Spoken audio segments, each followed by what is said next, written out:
It's Talking Reds with me, Melia and Ben Johnson. It's the first time we've done this. I suspect it's going to be the first of many, if not the first of just a series where we've got our own show. Yeah. So we just had a conversation there off camera about which side we should go on, because obviously it's going to be stuck this way for the rest of our lives. Yeah. Well, yeah, because they'd be Deck and Ant if they were stood the other way around. So it's heavy, innit? Here we are, Ben and Adam. I can't tell which way around the screens. I haven't got a clue what we're going on about. Start the show, lads. So anyway, we're top of the league, mate. We've been top. I can say that when this comes out, we will still be top. Yeah. Beyond that, I can't give any guarantees. However, we've been top now we're coming into our second full day. How's your bottle? My bottle now is all right.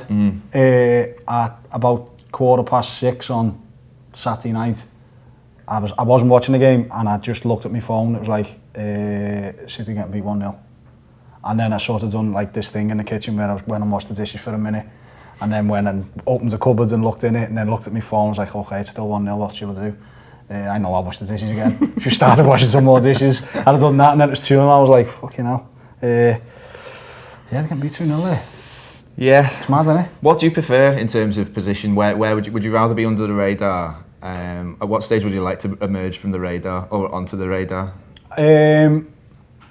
I think City need to know they're in a title race, and I think realistically, it's a good thing that we've actually showed them that we're not going anywhere. From the position we were in, away at Burnley, getting beat 1-0, to being top of the league, they must be looking at each other thinking, these are horrible leagues, these won't disappear. And I think that'll do it. We need to get in their heads. Who've they got next? They got Everton. I mean, they couldn't have asked for a better game, because they fuckers won't turn up. Well, they're crying it in already. I know they are. Absolutely. And in fairness, so would you. Yeah. If our goalie had last one in last minute, so would you. Absolutely you would.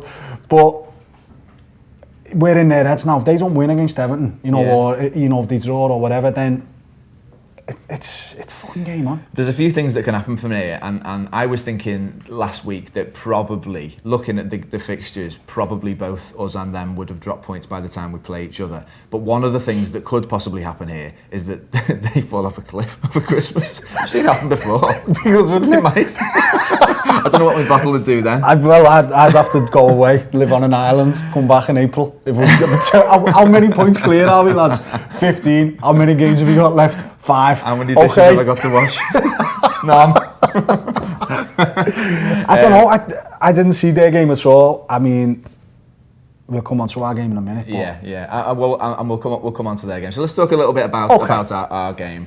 I thought the Reds were great. I did, and that sort of leads into the how's your bottle. I thought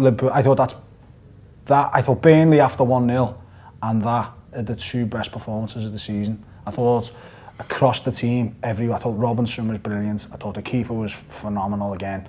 I thought Matip had a blinder. I thought Joel Matip was absolutely fantastic. Big Jolie, the piano man.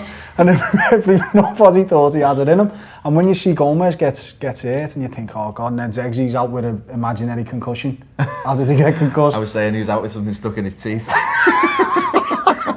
New one every week. I don't know what he's doing. Just bang his head, he's looking in the understairs cupboards. What did he do? I was saying it to Neil last week, actually. We started this as a joke about Degsy, but it's become a self-fulfilling prophecy. It's miles worse than it ever was before. It is a genuine problem now. It is, he's never fit. And it's not really, it's never his legs. It's never his body, it's always a virus or a concussion. Yeah. Can you get concussion from not washing your hands? He's out with just some sweat, it's the sweat, so... How is he in himself? Not great. Not great. He's under the weather. Hasn't been right for months. But we need him back. We need him, but I thought Joel Matip was absolutely fantastic, to be fair. And across the team, there was good performances that you're almost, because you're concentrating on the obvious, you're sort of almost missing, Robertson, Firmino, Fabinho. I thought Fabinho was fantastic, really to be honest. Really good. I thought that's the best he's played by a mile. People are giving him loads of credit in a couple of the European games when it was a bit easy. He played Red Star at home and he played well, but this game was so slow. I thought he was excellent the other day.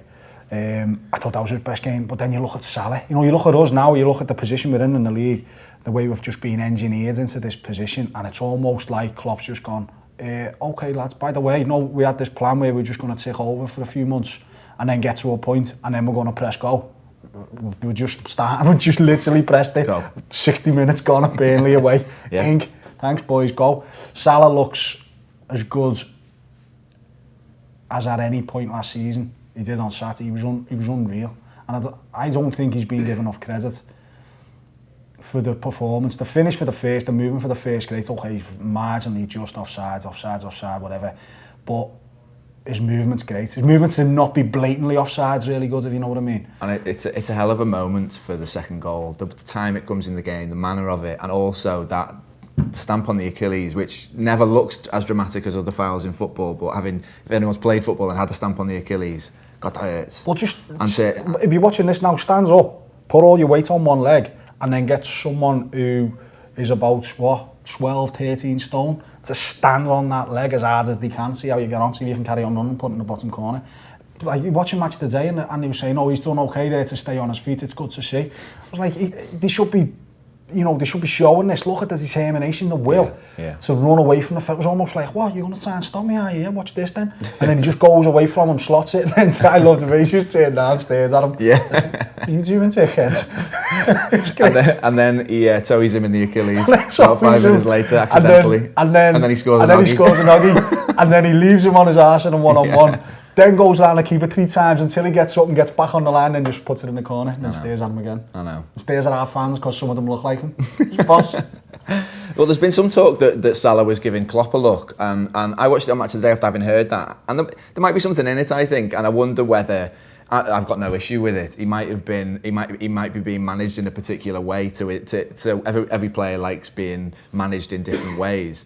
And Salah's a particular personality type. He's quite mysterious in a way, isn't he? Yeah, he is. And I think that if he has been given a bit of a needle or a rocket by Klopp at some point, it's obviously working, isn't it? I like this theory. I hadn't heard this theory. I like all it. 3 goals. You can see him look at the bench. Does he? Yeah. Unless he's looking to see where Dexy is. Where's the fucking prick again? Looking for his mate. Where's he gone? Who's this big giant at the back? He's going to do an Instagram then. Piano man. All right.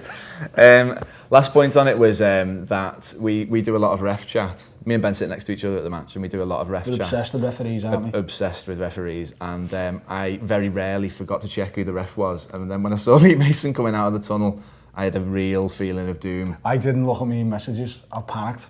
I missed the first few minutes of the game and I seen this message sitting there on my phone and thought, oh my God. So I think I haven't checked, but it's probably 10 years since he sent Mascherano off at Fratton Park. And we all imploded.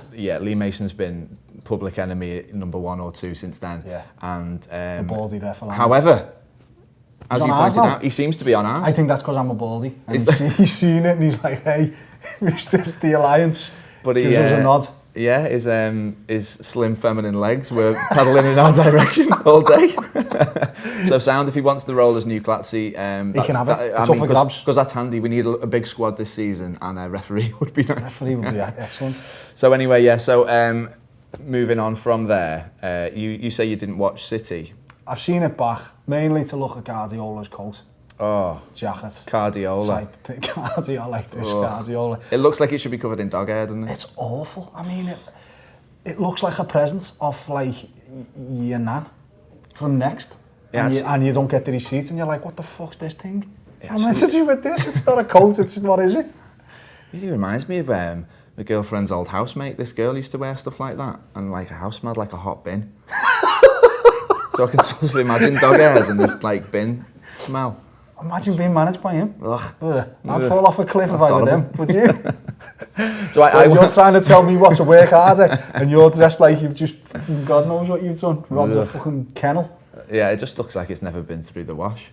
It was really weird. I mean, it wasn't even It's suitable. weird. It's horrible, isn't it? It was a windy, sort of wettish day. So imagine, like, it wasn't waterproof. Because people have always slagged Mourinho off for his coats, and I always think, it's quite smart. Whenever you see it, it's actually quite Apart from the bit when he sort of lived in a travel lodge. Like yeah, but he was doing that on purpose, wasn't he? Yeah. He does. Sometimes he uses his costume to prove a point. His big plate. His tracky and no shave for a year because he couldn't get any players. Anyway, gone down a cul-de-sac here. We have.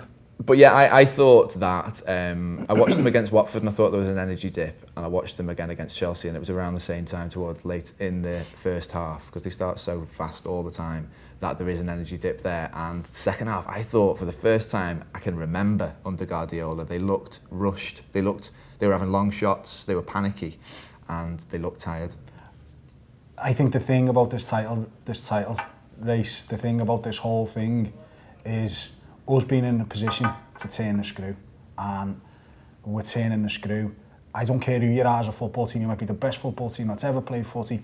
If someone puts you under pressure, you make poor decisions. Players make poor decisions when they're under pressure. Look at them in the 3-0 at Anfield when we score a goal and everyone's heads goes. There are all these players who are lauded, rightly so, for playing wonderful footy, just kicking it out for throw-ins left, right and centre. And this is the equivalent, except it's over a season-long sort of period. And if you're asking me, they would expect, I would think, to be 10 to 12 points clear, coasting to the league, and they're not. And you can't blame them for that going.